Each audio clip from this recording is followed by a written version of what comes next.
Guys, I want to start cooking now. I'll be cooking egusi soup, egusi jebu, and also jollof rice for the week. So this is all my ingredients. This is my cooked chicken.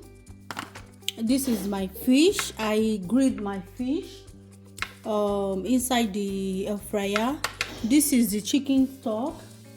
This is the pepper mix for the egusi soup. This is a combination of red bell pepper, onion, ginger, and scotch bonnet. And this is for the jollof rice: tomato, red bell pepper, onion, ginger, and scotch bonnet.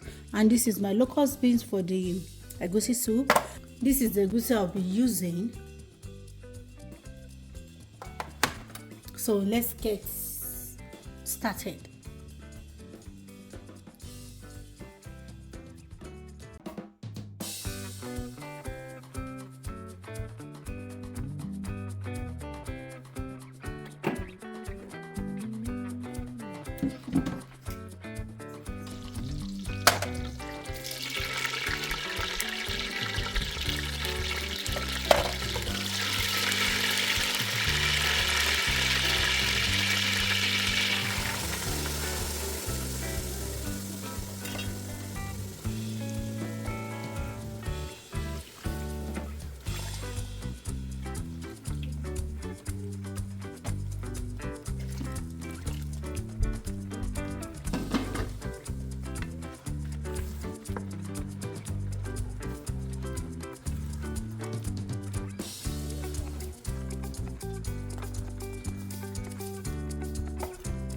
Guys, if I'm cooking my egusi jebu, I love to add everything to it and just cover it up. You don't need any extras anymore. So this is the pepper. I'm going to add it straight. If you're cooking egusi jebu, you don't need. It's okay.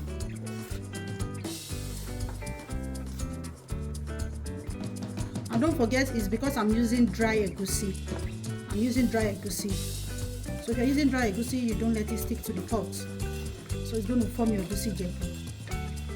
So you can use any egusi for your egusi jebu. I'll be adding my meat now. Let me take this away.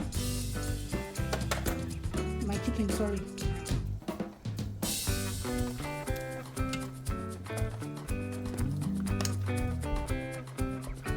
I'm going to give this a good.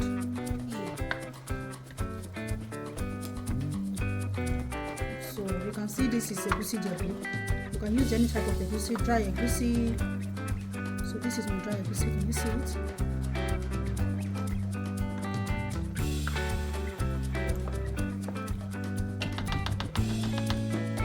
I'm going to cover this up before adding my fish and my seasoning.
Baby,